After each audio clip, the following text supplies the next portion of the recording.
अब ये धर्म न दूसर सत्य समाना, सत्य के समान कोई धर्म नहीं है, ऐसा विभाजित किया गया। और अधर्म के विषय में लिखा गया, सबसे बड़ा अधर्म क्या है? नहीं असत्य समपातक पुंजा, गिरि सम होहि की कोटि के गुंजा। असत्य के समान कोई अधर्म नहीं है। अब ये तो हुई आदि की बात, और भागवत का जब मध्य आता तो मध्य में सत्यव्यतम सत्य परम सत्यम सत्य योनिम नियतम च सत्य सत्य सत्यम मृत सत्यनेकम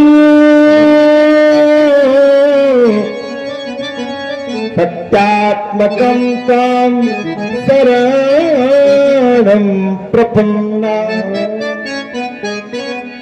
जब मध्य आता उसमें भी सत्य सत्यव्रतम सत्य परम त्रिसत्यम सत्य नेत्रम निहितम च सत्य, सब सत्य सत्य। और फिर जब भागवत का अंत आता है, तस्मैन विभासितो यमतुलम ज्ञानम प्रदीप्तम पुरा, उसमें भी सत्यम परम धीमहि से भाषित किया गया।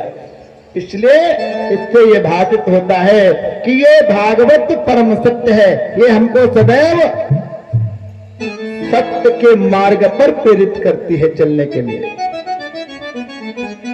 अच्छा, सत्य है क्या? सत्य माने वह अविनाशी सत्संग। सत्संग इस प्रवचन का नाम सत्संग नहीं है, भागवत का नाम सत्संग नहीं है। सत्संग सत्य माने वह अविनाशी ईश्वर जिसका नाश कभी किसी काल में नहीं होता, तो सत्य माने वो अविनाशी सत्संग, अर्थात उस ईश्वर का संग कर रहे हो आप लोग, यहाँ पे उस ईश्वर के सानिध्य में हो, तो सत्यम परम धीमहि। अब श्री सौनकादिक ऋषि कहते हैं, प्रभु मन गदगद हो गया, हृदय पुलकित हो गया। आपने इतना सुंदर ये नारद जी का और दंडकारी का प्रसंग सुनाया प्रभु, और ये कथा इतनी रम्य है, इतनी सुंदर है, मनोहर है कि जिसको सुनते सुनते मन की तृप्ति नहीं हो रही। अच्छा, जिसने ये कह दिया कि अरे क्या सुने यार, यही तो कथा है, वही शास्त्री जी है, वही पांडाल है, वही संगीत है, जिसने ये कह दिया तो उसने कथा सुनी ही नहीं, क्योंकि राम कथा कृष्ण कथा इतनी मधुर है कि उसको सुनते सुनते कभी तृप्ति नहीं हो सकती। क्योंकि बोले निगम कल्प तरोर गलितम फलम, ये निगम रूपी वेद वृक्ष है, निगम रूपी वेद वृक्ष, और उस निगम रूपी वेद वृक्ष पे भागवत रूपी पका हुआ फल लगा है। निगम कल्प तरोर गलितम फलम, जो सुखमुखादमित द्रव संयुतम, जो सुखदेव रूपी तोते के मुख लगने से अमृत द्रव संयुतम, पूरा अमृत से ही भर गया, पूरा अमृत में हो गया। आप देखते होंगे कि सुग्गा जिस फल को अपनी चोट लगाता है ना, तो वह फल मीठा हो जाता है, या यो कहिए कि फल उसी फल में लगाएगा चोट जो मीठा हो, तो उसके सुखदेव रूपी तोते के मुख लगने से जो अमृत द्रव संयुतम, अब अमृत द्रव संयुतम अर्थात अमृत से भर गया। तो बोले तो फिर क्या करे जब अमृत से भर गया? बोले पिबत भागवतम रसमालयम, पियो, क्या पिए? भागवतम रसमालयम, भागवत रूपी रस पियो। बोले सुना तो पिया तो, अब क्या बोले? अब कितना पिए? बोले मुहुर्मुह, मुहुर्मुह माने बार बार। पिबत भागवतम रसमालयम मुहुरहो रसिका भुवि भाविका, बार बार पियो, बार बार पियो, इतना पियो कि पुनरप जन्मम पुनरप मरणम पुनरप जननी जठरे शयनम का चक्कर छूट जाए। क्योंकि अब ये कथा राम कथा ये सुनते अधाई रस विशेष जाना तिन नाही। राम कथा ये सुनते अधाई रस विशेष जाना तिन नाही।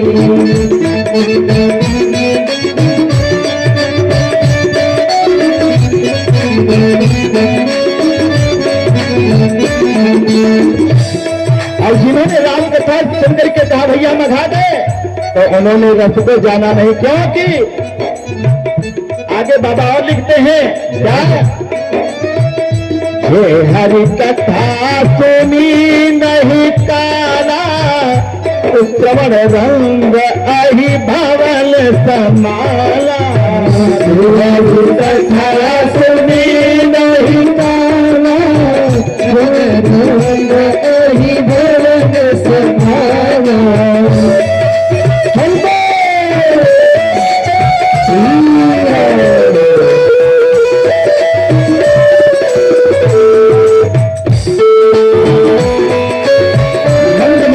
बजाते हुए भगवान का स्वागत करते रहे।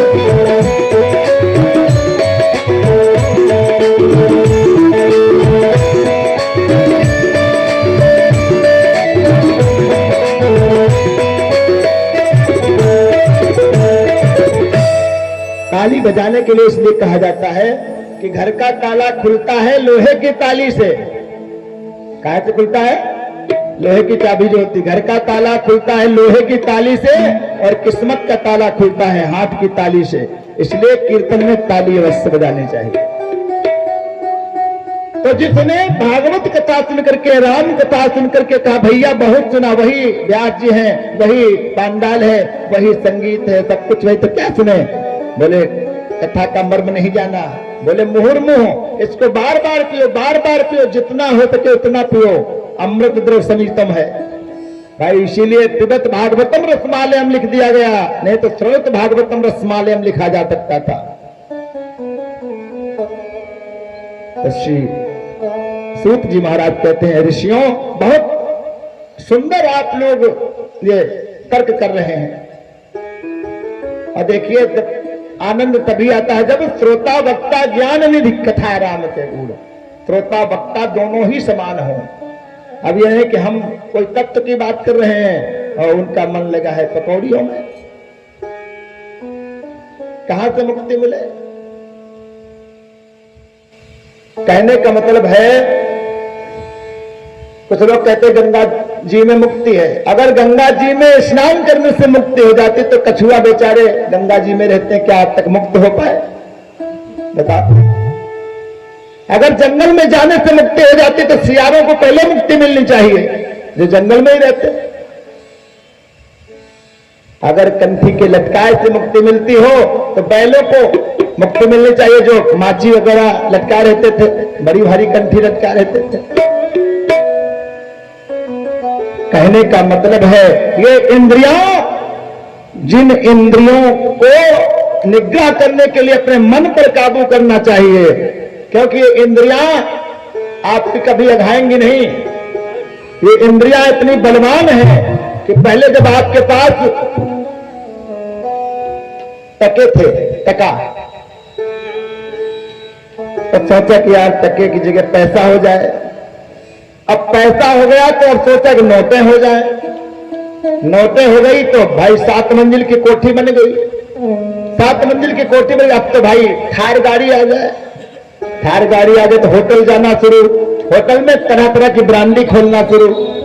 तो चाह पैसों से आनों में आती रही, चाह आनों से नोटें भुनाती रही, चाह नोटों से कोठी चिनाती रही, चाह कोठी में मोटर बुलाती रही, चाह मोटर से होटल को जाती रही, चाह होटल में बोतल खुलाती रही, चाह जाने का करती कराती रही, चाह पाली जिन्होंने वो पीले हुए, चाह त्यागी जिन्होंने रसीले हुए, चाह जी से लगी जी जरा हो गया, चाह हरि से लगी जी हरा हो गया, चाह उनकी हमेशा हमें चाहिए, वो अगर चाहे तो फिर क्या चाहिए।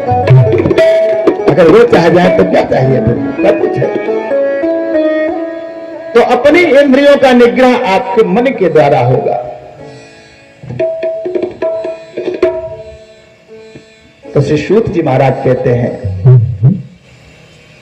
हे मेरे प्यारे श्रोताओं, मैंने महात्म सुनाया। अब इस भागवत का अभ्युदय भागवत की ये गुरु परंपरा कैसे चली वो मैं बताता हूं। एक कथा भगवान नारायण ने कृपा करके ब्रह्मा जी को दी, और ब्रह्मा जी ने इस कथा को देवर्षि नारद को,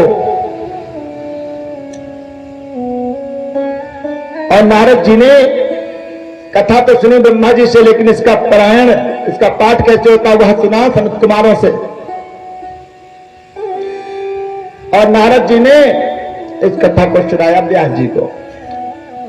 बोले व्यास जी को, हाँ एक समय की बात है,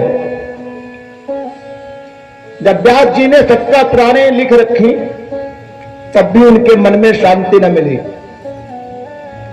व्यास जी का मन सदैव अशांत रहे। देवर्षि नारद ने सोचा कि भगवान की लीलाओं का गुणानुवाद करने वाला कोई ग्रंथ नहीं है, कोई पुराण नहीं है जिसमें भगवान की ही लीला का वर्णन हो। तो ऐसा कुछ किया जाए कि उनकी लीलाओं का जन जन में प्रचार प्रसार हो सके। तो देवर्षि नारद बीड़ा बजाते हुए शम्याप्रास की ओर चल देते हैं। शम्याप्रास जो उत्तराखंड में है, केदारनाथ मंदिर से नीचे जब आप बद्रीनाथ धाम की ओर जाएंगे, उसी बीच में शम्याप्रास होती है, जो शम्याप्रास व्यास जी की तपस्थली है। तो आज शम्याप्रास है। व्यास जी महाराज उठ करके, आहा धन्य है, धन्य है, आज मेरी कोटि के भाग जाग गए।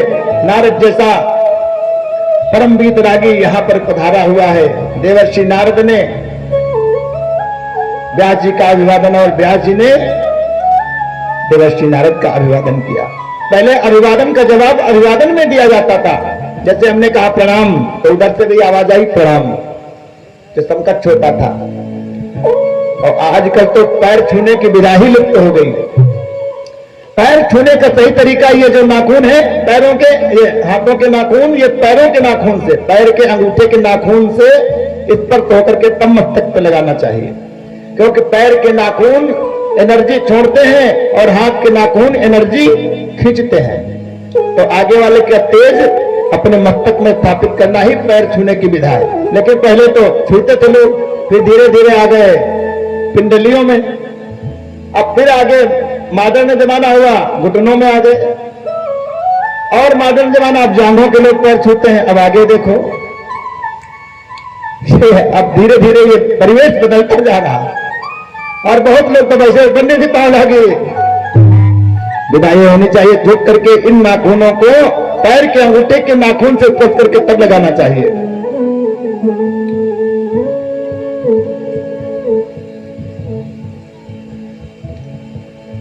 अभिवादनशील होना चाहिए, क्योंकि लिखा भी गया अभिवादनशीलस्य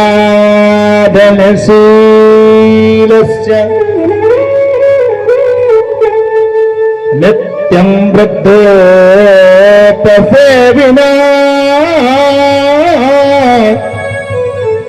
जो नित्य अपने बड़ों का सम्मान करता है उसकी 4 चीजें हमेशा बढ़ती जाती। कौन?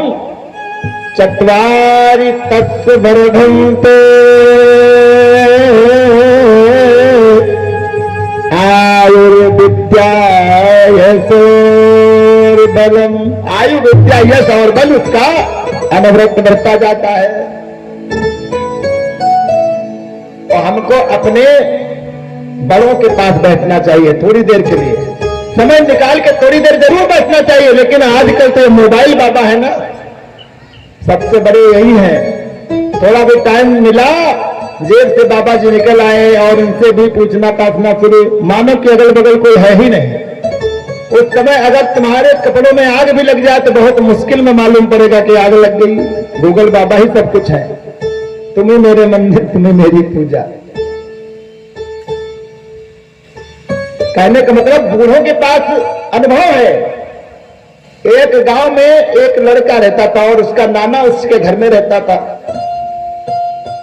तो उस बच्चे की शादी तय हो गई, लेकिन लड़के वाले की अजीब शर्त, लड़की वाले की शर्त यह थी कि कोई बुढ़ा बारात में ना आए। अगर बुढ़ा बारात में आ जाएगा तो बारात बैरंग वापस कर दी जाएगी।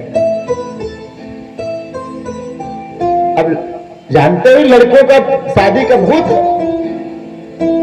नाना बेचारा तैयार बिल्कुल खिजाब विजाब लगा, लेकिन वो नाना तुम्हें नहीं जाना। तो नाना कहे ना ना हमको जरूर जाना। लड़का कहे ना ना तुमको नहीं जाना। अब इस उहापोह में नाना ने कहा तुम मेरे अकेले दौहित्र हो, अगर तुम्हारी बारात में नहीं जाएंगे तो हम अपना जीवन धन्य न मानेंगे।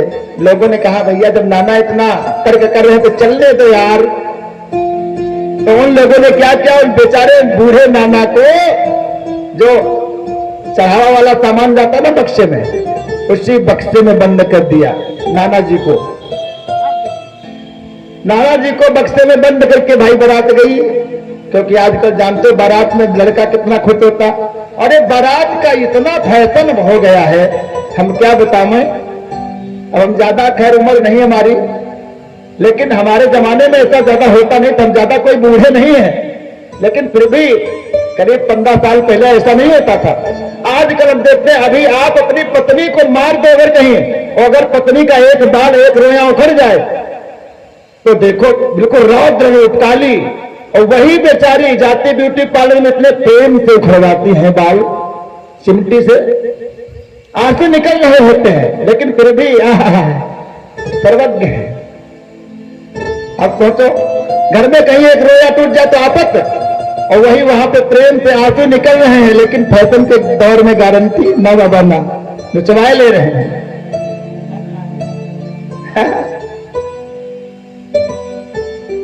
तो नाना को ले जाया गया बक्से में बंद करके। अब वहां पर द्वारचार हुआ, सब कुछ हो गया, सारी विधाएं संपन्न हुई। अब बाद में लड़की के बाप ने एक और संदेशा भेजा नाऊ के हाथ, बोला जाओ बता दो जाके हमारे गांव के किनारे एक नदी है, नदी थी, बोले इस नदी में जब तक दूध की धारा नहीं बहाई जाएगी तब तक हम अपनी पुत्री का विवाह तुम्हारे पुत्र के साथ नहीं करेंगे। अरे जैसे ही संदेशा सुना मानो सबको सांप सूंघ गया। भाई 2-4 लीटर की बात हो, 2-4 हजार लीटर की बात हो तो सोचा जाए, लेकिन नदी में जलधार बहाए जैसे दूध की धारा बहाए ये तो संभव नहीं था। अब लोग बोले यार अब तो विवाह, चलो वापस बारात वापस जाने लगी। तो लोगों ने कहा भैया जब बारात वापस जा रहे थे, इन बेचारे बूढ़े को काहे मारे डाल रहे हो, इनको निकाल दो बक्सा के बाहर। ये तो बक्से के बाहर निकला, कम से कम ताजी हवा पानी खाए। निकाला गया बूढ़े को, 4-5 घंटे बेचारे पीले हो गए। अब देखा कि सबकी आंखों में आंसू। नाना ने कहा बात क्या है, बोले नाना हम कह रहे थे तुम न जाओ, अशगुन हो गया, बारात वापस जा रही। बोले बारात वापस जा रही क्यों, बोले अब क्या बताएं, तुम आ गए अशगुन हो गया बारात वापस। अरे भाई बताओ तो बारात वापस क्यों जा रही। तो बोले लड़की के बाप ने कहा है कि जब तक इस नदी में दूध की धारा नहीं बह जाएगी तब तक हम अपनी पुत्री का पाणिग्रहण नहीं करेंगे। नाना ने कहा बस इतनी बात में बारात वापस। अरे बताओ, बुलाओ भाई नाव को बुलाया गया। बोला हम सुनो, नाना बड़ा चालाक, तो नाना ने कहा सुनो ऐसी 2-4-10 नदियों का दूध लाए हम। अब तो उसके कान खड़े हो गए, हाँ 2-4-10 में, हाँ और क्या, हम जानते थे तुम लोग यही करोगे, लेकिन जाओ अपने मालिक से कह दो कि पहले इस नदी का पानी वो साफ कराए, दूध हम बहा देंगे। अब मालिक के पास जब बिटिया के बाप के पास पहुंची सूचना, कहा महाराज अरे वहां एक लोग कह रहे हैं कि आप पानी जल्दी से साफ करो, हम 2-4-10 नदियों का दूध लाए। मतलब इसका मतलब कोई बुढ़ा आया है बारात में, ऐसे कोई उत्तर नहीं दे सकता। अब वहां पे आया, देखा भाई गहन छानबीन करो। जब छानबीन हुई तो नाना बेचारे मिले। तो कहने का मतलब है हमको अपने बड़ों से बतियाने में, बड़ों के पास बैठने में अनुभव मिलेगा, अनुभव प्राप्त होगा। तो जरूर अपने से बड़ों के पास, अपने बाबा के पास, अपने नाना के पास बैठो, अनुभव लो, क्योंकि उनकी आंखें 70-80 साल पहले देखाई हैं योग। बोलो सच्चिदानंद भगवान की।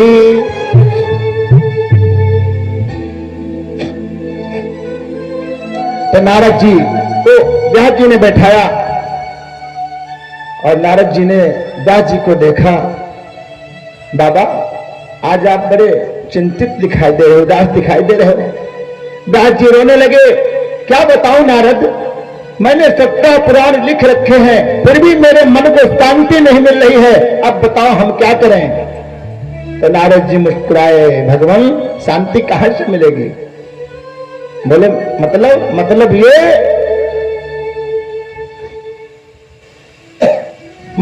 है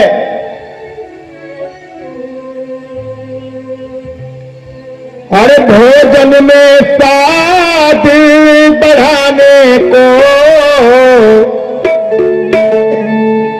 भोजन में स्वाद बढ़ाने को 20 पदार्थ बनाए हैं, लेकिन पर बिना नमक के वो सारे सब सारे ही न कहलाए हैं। पर बिना नमक के वो सारे सब सारे ही न कहलाए हैं।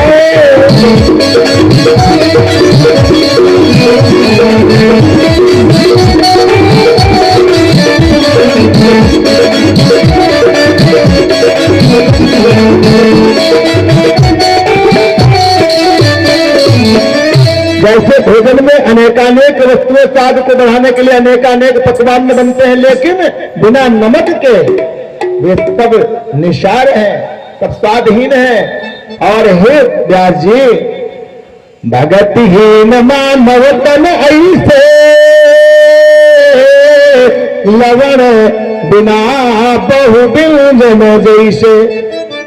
भक्तिहीन मानव का तन वैसे है जैसे लवण के अर्थात नमक के बिना सारे व्यंजन। इसलिए आपको कैसे शांति मिलेगी। आपने 70 पुराण तो लिखे, लेकिन मन का मना संतोष कार्यक्रम, मन को संतोष प्रदान करने वाला कोई शास्त्र नहीं लिखा। व्यास जी बोले मतलब बताओ नारद जी, ये क्या कह रहे हो। बोले मतलब यह है कि आप भगवान श्री बाल मुकुंद नंद नंदन आनंद कंद सच्चिदानंद घन श्री सामने सरकार श्री कृष्णचंद्र का आपने गुणानुवाद एक भी पुराण में नहीं लिखा। व्यास जी रोने लगे। देवर्षि अब मुझसे नहीं चलता, अब मेरी इंद्रियां जवाब दे गई हैं, हाथ से कलम नहीं चलती है। तो नारद जी ने कहा कोई सदगुरु का आश्रय ले लो।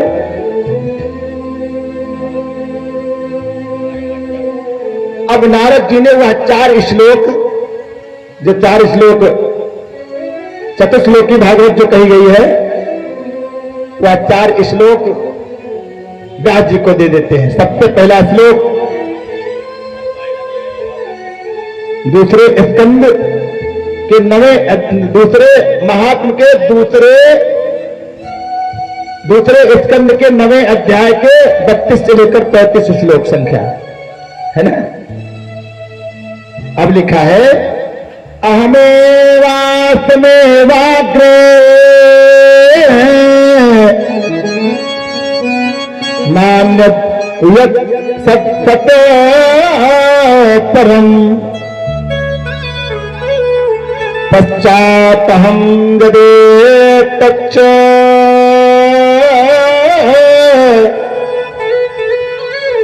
यो वशिष्येत सोऽस्म्यहम्।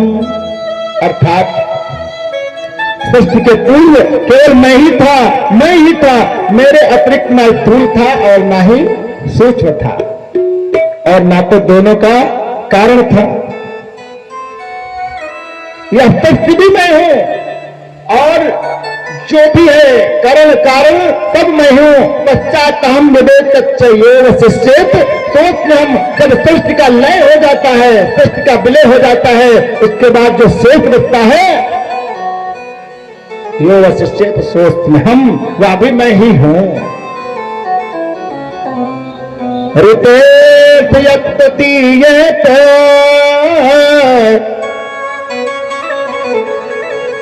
दूसरे स्कंद का 9वें अध्याय का 33वां श्लोक। ऋतेश यत्तीयेत न प्रतीयेत चात्मनि तद्विद्यादात्मनो मायाम् यथा भासो यथा तमः। अब 34वां श्लोक। यथा महान्ति भूतानि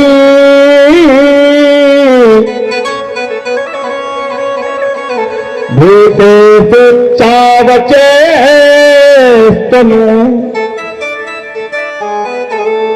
प्रविष्टान्यप्रविष्टानि तथा ते सुनते स्वहम् एतावदेव जिज्ञासुम् तत्तजिज्ञासुनात्मनः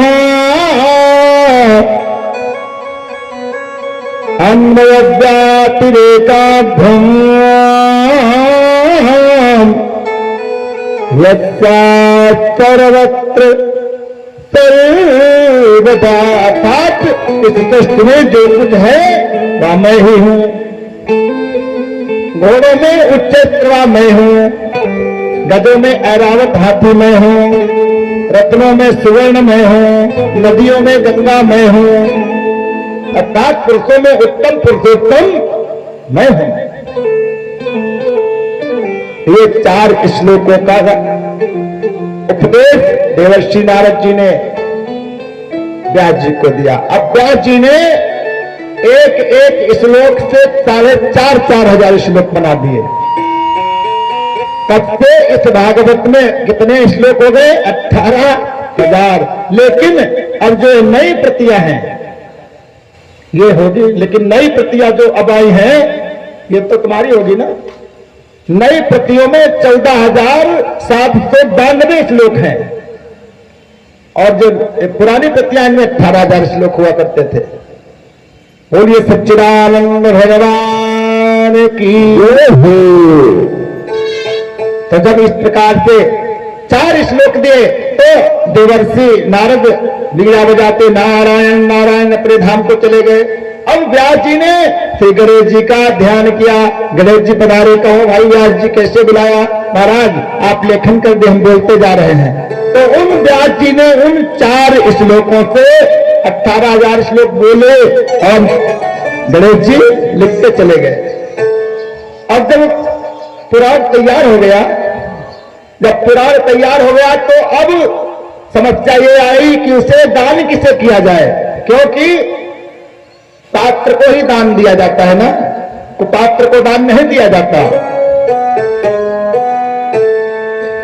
क्योंकि शिष्य भी जान करके, पहले तो लोग कहते थे गुरु करो जान कर, पानी पियो छान कर, लेकिन आजकल उल्टा, अब शिष्य करो जान कर। शिष्य भी बड़े खतरनाक। एक गांव में एक बाबा जी आए, बड़े संत थे, बहुत अच्छे विद्वान थे। उसी गांव में एक ये भी रहते थे और इनकी आदत है, जो ये वाले और ये वाले होते हैं ना, इनकी आदत है जब तक तुम्हारे होठों का किस नहीं कर लेंगे तब तक छोड़ेंगे नहीं। बिल्कुल मुंह में मुंह जोड़ के बात करेंगे, है ना। चाहे जितना दूर करो, तुम्हारे मुंह को जब तक भिगो नहीं देंगे अपनी लार से तब तक दूर नहीं हटेंगे। तो आया, पीछे पड़ गया, महाराज हमको शिष्य बना लो, महाराज हमको शिष्य। महाराज संत उदार चित्त, उन्होंने कहा ठीक है, राम नाम दे दिया, ठीक है जाओ। अब चला तो गया, लेकिन दूसरे दिन आया, महाराज अब हम तुम्हारे शिष्य हो गए। तो बोले क्या हो? अब सत्संग करो, हमें प्रवचन करो। तो बोले क्या सुनाओ? महाभारत सुनाओ। अरे ये तो हमने बहुत छुटपने में याद कर लिया था। तो क्या सुनाओ? भागवत। अरे जब हम स्कूल जाते थे रास्ते में सारी भागवत पढ़ ली। तो रामचरितमानस सुनाओ। ना, ये नानी के यहाँ रहकर तब अध्ययन कर लिया। गुरु ने कहा यार हमको तो अब की बार बहुत बड़ा चेला मिल गया, इस चेले को सब कंठस्थ है, अच्छा तो क्या गीता सुनाओ? हाँ हाँ ये कुछ जमा, गीता सुनाइए। अब गुरुदेव ने गीता सुनाना प्रारंभ किया, आंख बंद करके सुनाना प्रारंभ किया, और उसमें एक श्लोक आता है गीता में श्लोक आता है, गावो उपनिषदा सर्वे दुग्धा गोपाल नंदनः। अर्थात सारे उपनिषद गाय हैं और उनको दुहने वाले गोपाल नंदना हमारे कन्हैया हैं। अब उसने कहा वाह वाह वाह वाह, ताली बजाई। अब गुरु जी को लगा कि इसको मजा आ गया। गुरु जी अब खींचते चले गए, 1 घंटा खींचे। अब बाद में कहा भैया आनंद आया? बोले आनंद तो आया, लेकिन महाराज एक बात की शंका है। बोले कौन सी शंका? अब गुरु जी दोगधा कर रहे थे ना, दोगधा मतलब दुहने वाला, लेकिन उसको सुनाई पड़ा दो गधा। महाराज आप बड़ी अच्छी कथा सुनाए, लेकिन ये बताइए आप दो गधा जो बार बार कहते दो गधा, ये दो गधा कौन है? गुरु जी ने अपना माथा पीट लिया, ऐसे ऐसे से भगवान बचाए। महाराज बताया नहीं वो दो गधा कौन है? गुरु जी ने माथा पीटा, कहा भैया पहले गधा हमें और दूसरे गधा तुम हो, जो तुम्हारे गधा से चुराया। बोलिए सच्चिदानंद भगवान की। तो कहने का अर्थ है कि जब आप किसी शिक्षा को, किसी दीक्षा को दो, तो उसे भी आप अधिकारी पुरुष को दो, पात्र पुरुष को दो। अब व्यास जी का ये लेखन तो हो गया, लेकिन दिया किसको जाए? तो नारद जी को बुलाया, भैया आपने लिखवा दिया, लेकिन अब इसको दिया किसे जाए? नारद जी ने नारायण नारायण, अब कोई उपाय करते हैं। अब नारद जी सोच रहे हैं क्या किया जाए। तब तक नारद जी को विचार आया कि गोलोक में भगवती राधा जी के पास सुखदेव जी निवास करते हैं। तो नारद जी ने सोचा अगर सुखदेव जी को इस भूतल पर उतार दिया जाए, तब भगवान की कथा का प्रचार प्रसार सारे जनमानस में हो जाएगा। यही सोच करके देवर्षि नारद श्री राधा रानी के लोक को चल देते हैं। देवर्षि नारद